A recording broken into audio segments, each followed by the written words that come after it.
The Institute for Faith and Freedom at Grove City College presents Liberty Mail with the Student Fellows of Faith and Freedom. Welcome back to Liberty Mail with Aaron Jenks. We're here in the Underground studio with a special episode. We have an interview with sophomore Hunter Oswald. Hunter is a political science major here at Grove City College and specializes in a lot of foreign policy. But today we're going to get diving into the details on domestic policy, and he has really interesting thoughts on the Convention of States and the pertinence that it has right now in the political environment in the United States. Thank you so much for being here, Hunter. Thank you. This is a great honor. Yeah, and so I think before we start, we kind of want to run into what is Convention of States. Just give the viewer kind of a brief synopsis, if you can, of just what the Convention of States is before we get into the importance of it.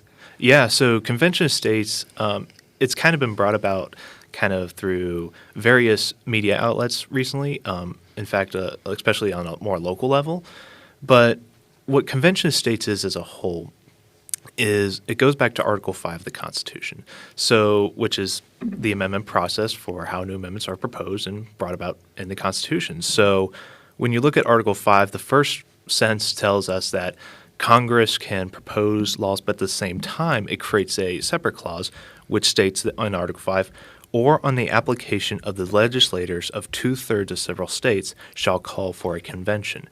And again, these are states getting together to debate, propose, and then vote on these proposed amendments, which are later then in the ratification process. Gotcha. And I'd say the importance of this procedure is limiting the federal government? Correct. Okay. And that's a really big kind of point that I think gets glossed over, is that you need 34 states to kind of majority pass this through. Yeah. Takes a while. Yeah. So what would you say the Founding Fathers kind of motivated them to put this clause in? Yeah, so what really motivated them is at the end of the convention, George Mason, who's one of the several delegates there, comes up and he notices that there is a process to amend the Constitution, but it only applies to the Congress. Only Congress can propose, debate any of these amendments. But he famously said at the end, are we so naive that we believe a government that becomes a tyranny will propose the right amendments, the right kind of amendments, I should say, to restrain its own tyranny? And he asked this fundamental question to the entire convention. And James Madison and others look at this like, oh my gosh, what have we done? We forgot to add a fundamental mechanism to reverse this tyranny in case it should ever occur. And so it essentially gave a back channel that allowed the states to engage in the amendment process when necessary. That's a great little quote you brought up. Can you say it one more time? Yeah, absolutely. So this is again from George Mason at the end of the convention saying, are we so naive that we believe a government that becomes a tyranny will propose the right kind of amendments to restrain its own tyranny? That's awesome. I think that's spot on, because you have this increasing federal power, and what it's going to go against their own interests. So why would they do that? And that's kind of like I think Thomas Jefferson talks about it as like we need ambition to counteract ambition. Correct. And so that's a great point to George Mason. Are there any other founding fathers, like for example either James Madison, that when he's talking about this, is there kind of a sense of middle ground where he's trying to like common sense and involve this? Yeah, absolutely. And the fun fact is the Bill of Rights. Normally something he kind of opposed at first. He later is he's the first one to introduce the first 10 amendments to the Constitution. And he even writes in a letter to a friend of his, Edward Everett, on August 28, 1830, regarding the same process. And so in this letter, he's talking to his friend and saying, I support this amendment, these two processes, because it gives one way that Congress can, again, address and all the states can get together. But at the same time, in case Congress or the federal government should ever become too tyrannical, this was a great way to constrain the tyranny at hand. So when we look at this, James Madison becomes a huge supporter of this. That's great. I think we definitely gloss over, at least in modern terms, of, okay, are we scared of the federal government? And there kind of isn't that notion that the federal government can become tyrannical. Yeah. And so diving into the specifics of this and kind of why this is pertinent to our modern environment in the political realm. And it really has, I know you have a ton of research about how whether states are doing this right now on certain topics and the importance of it. And before, like, I know some people on the opposing side would be like, okay, well, that seems like you can change the Constitution way too much. Well, no, in fact, do you know how many times it's gotten changed? Yeah, so mind you, this is one of the problems is there's never been a convention of states. It's always been through the first mechanism, which is Congress will propose. And we've done that 17 times, literally right out of the bat with the 11th Amendment concerning as a kind of reaction to Marbury v. Madison. And so we've changed the Constitution or added to the Constitution 17 times. It doesn't mean we have 17 different constitutions. It's that we've amended the Constitution 17 times. Absolutely. And I think the main point is that like people think that it will be too hastily and it'll go really fast, but this is a process that takes a lot of time and thought. And I think the biggest concept is prudence and this notion that we have the patience in our action to kind of go after the good in society or the good in this Constitution. Yep. And so it's definitely a good, thorough process that the Founding Fathers put into this. And now I want to just kind of start with the first implication of what it is to our day in politics, and that is the term limits in Congress, right? Yep. So can you just tell us a little about what's going on, what states are involved, and what is this term limits that's being proposed? Yeah, so these are kind of some of the proposed amendments that have already been talked about, like if there is a convention of states or some kind of moment in time that they can actually propose this amendment on term limits, it surprisingly got definitely more traction over the recent years. In fact, recent polls show that 82% of Americans support term limits. That's amazing. So this is widely bipartisan. A recent poll kind of broke this down with 89% Republican, 83% independent, and 76% independent. So just to give you a wide on term limits. But yeah, several states have mentioned this. There's already been 15 states that have already passed a convention of states resolution calling for a convention of states. And so when looking at this, mind you, there's also 9 states that have already passed a COS resolution. That's towards the 34?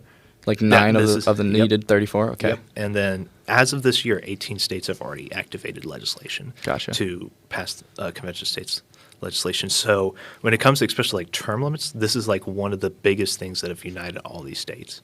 And that is because we've seen over and over again kind of the corrupt kind of lifetime corruption of some career politicians. And across the entire board, just politics in general. It doesn't matter which party you are. It's just career politicians. And the sad part is we kind of see that nowadays as many Americans. And so term limits, which would fundamentally change the way we see Congress in some essence, in a very big way, is going to mainly help with these issues that, you're here for the people. It's we, the people, who have power. And so term limits kind of sets this constraint on these House representatives or senators and fundamentally changes, I can only do certain things within a small period of time.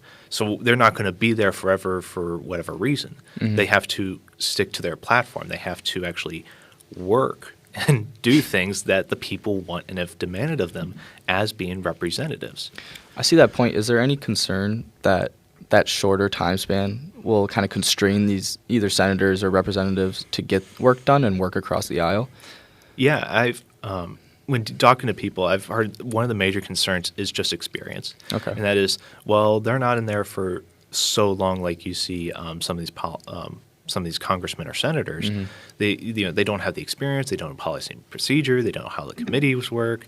And so there's that fear like, well, what happens if you have new blood? Like, how is that going to change Congress? And so one of the ways to address this is that it doesn't necessarily destroy that idea because there's always going to be policy and procedure. So it's not going to be too hard. In fact, I know many of the people that I've talked to about this with state legislators as well as even some congressionals that they kind of teach you off the bat what the policy and procedure is. So it's not like you need to be expert in these kind of things. So I do feel if you're trying to become a senator or a congressman, you should already know, or at least be disciplining yourself and taking the time to learn these things and not be like, oh, I'm really motivated to become a senator, and then you're sitting there and you're like, oops. So I am a little less empathetic to the argument of, these people might be inexperienced. Well, that's on them. They have personal responsibility in Exactly. that aspect. Yeah. And there's definitely experience with that. And most of the people that are already in these positions already have that experience as, again, state legislators, city councilmen. So a lot of these people who do rise to these positions already have some sort of experience. That's a great point. Now, I know before we move on, there was this concept of the runaway convention, and I know that's been like kind of vocalized in these term limits conversations. Can you just kind of explain what this myth is? Yeah, so the runaway convention myth is kind of a idea is that we've never had a convention of states, and so like as you said, the 17 amendments have all been by the first power is through the Congress. They've always been through Congress, and so the idea has always been, well, the states are going to go rogue if there's a convention of states. They're not going to abide by the rules. There's no going to be proper policy and procedure in place. There's no checks and balances. So they're just going to say, for example, take away your Second Amendment right or any of these amendments and create a whole new constitution.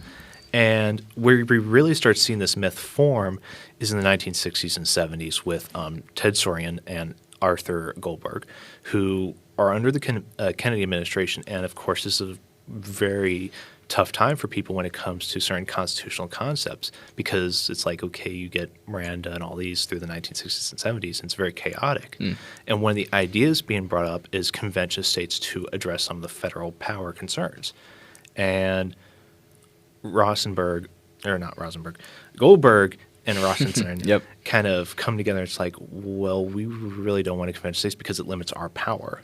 And so under kind of both the Kennedy administration, later LBJ, Nixon, these two really kind of create this myth that it's going to be a constitutional convention, and people are again confused at this time, so they believe them more than what the actual text says. So would you say there's been a lack of kind of knowledge or understanding about this through our American history? Yes, and unfortunately, some people have taken advantage of that, and to kind of, for their own sake and own power, can create this confusion, even promulgate it further by saying it's a constitutional convention. And again, convention of states is a way to amend the Constitution. It's not a constitutional convention. Gotcha. And whether it's a good or a bad in the specific details of which convention is occurring, just the ability of states to kind of flex this power and own these rights against the federal government is just a testament to, liberty in America. And we need these separation of powers. We need the ambition to counteract the federal ambitions, and especially when we're talking about Goldberg and Rosenberg. Ted Rosenthal.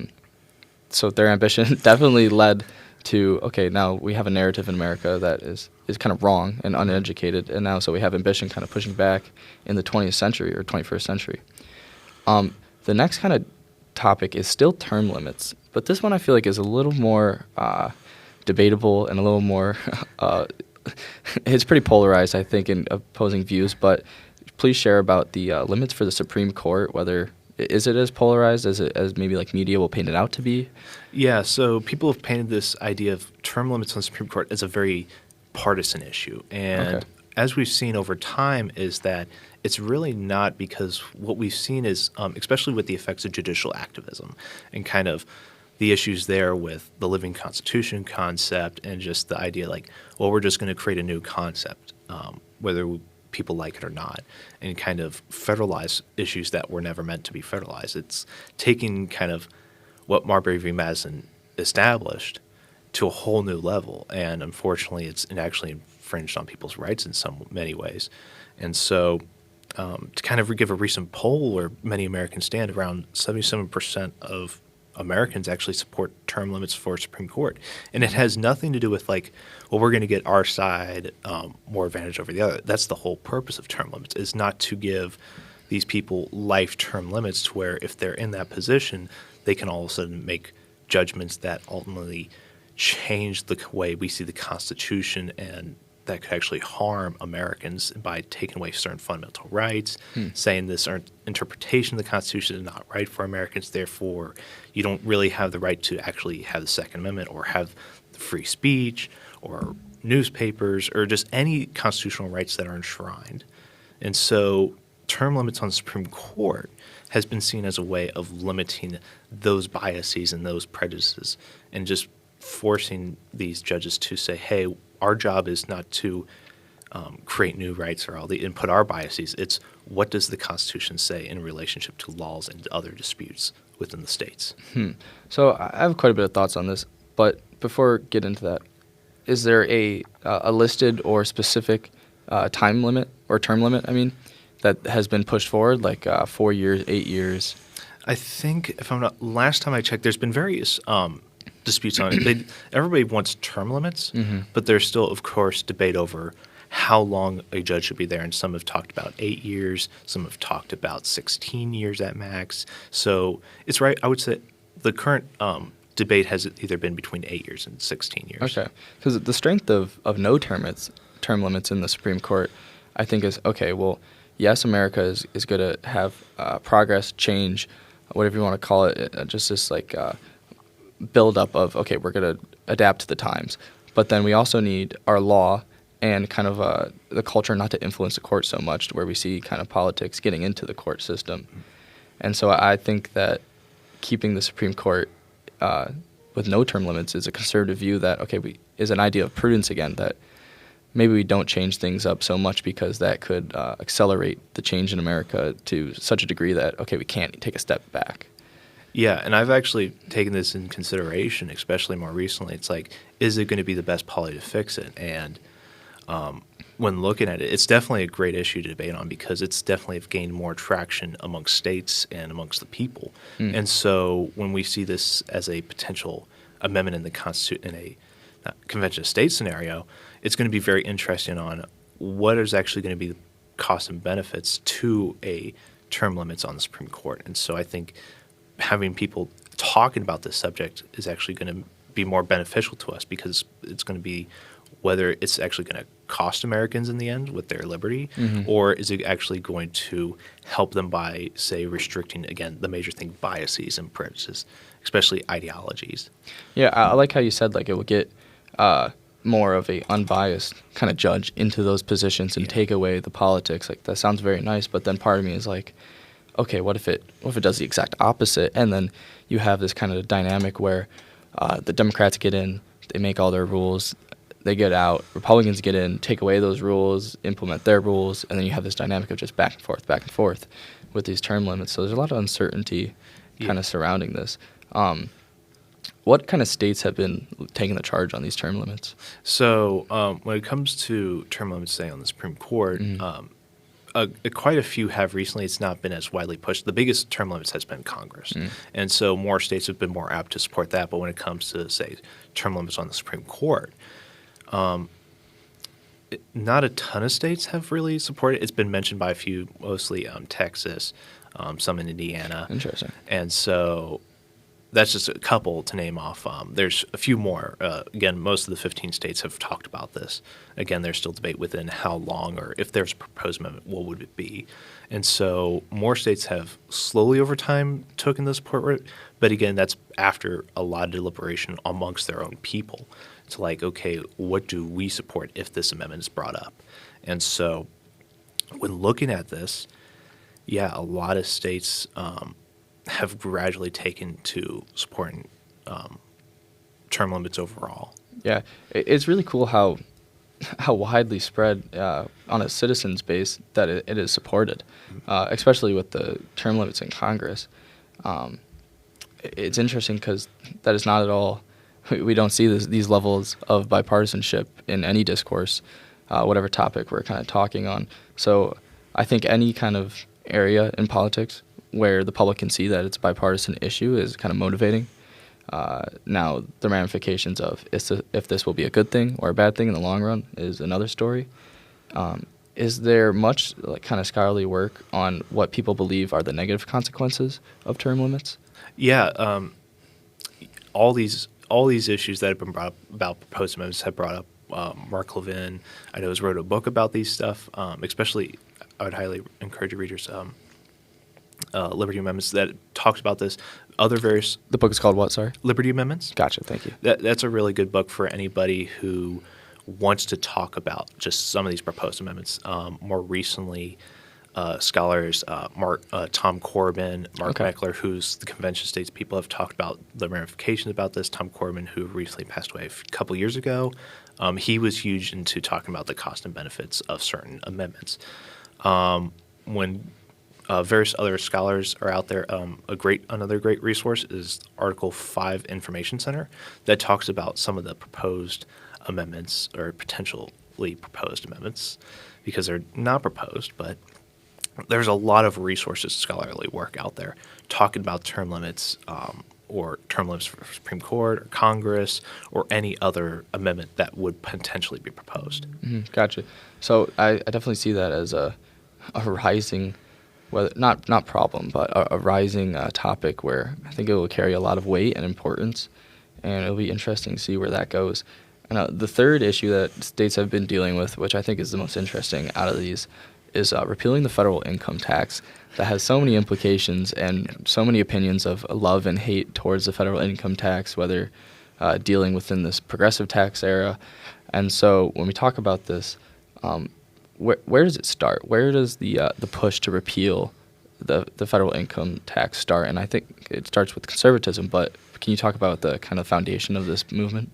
Yeah, so kind of the repeal for the 16th Amendment, which establishes a federal income tax or allows the federal government to tax people based on their income, really starts with the fact that it was economic policy pushed by the government. And we see this, and when we see it adopted or ratified, is under Woodrow Wilson, who really pushes for that. And so we've kind of realized the ramifications of that is, well, it's maybe not a good idea to not put our economic policies into, say, an amendment.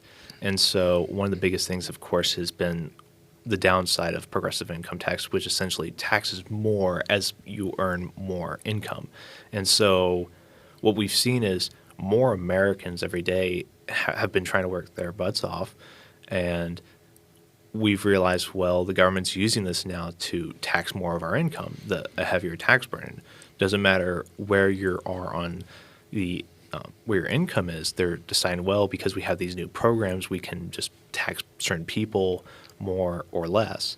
And so it kind of creates this kind of unfair tax system where you have some people paying 0%, and you have some people paying over 36%. And so that's where it's the highest tax bracket right now so far is 36. And even we've seen now that there's been calls for higher tax rates. Yeah, I like going into that because I'm thinking, okay, so we have different economic classes almost in America. And so when we talk about either low income, middle income, or upper income, how does kind of the sentiment of those different economic classes, how do they view this? Like, I have views on this, but I want to let you speak on this. Yeah.